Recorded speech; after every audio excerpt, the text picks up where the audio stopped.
Fabio Balaso, una partita che poteva andare al tie break, è mancato pochissimo, però Padova ha combattuto.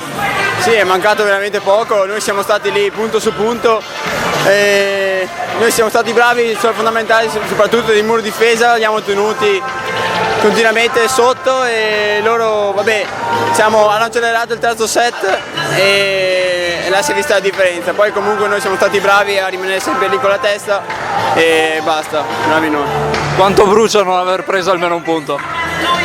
Lo so, brucia tanto, però possiamo sempre migliorare e comunque nelle prossime partite faremo il nostro meglio anche con le grandi, insomma. Grazie, in bocca al lupo. Crepi. Santiago Orduna, un 3-1 che lascia molto l'amaro in bocca. Ho detto con coach Valerio Baldovino, un 3-1 comunque diverso rispetto a quello di Trento. Sì, diverso perché oggi credo che abbiamo giocato bene dall'inizio, siamo entrati in campo molto concentrati, bene, sapendo quello che dovevamo fare.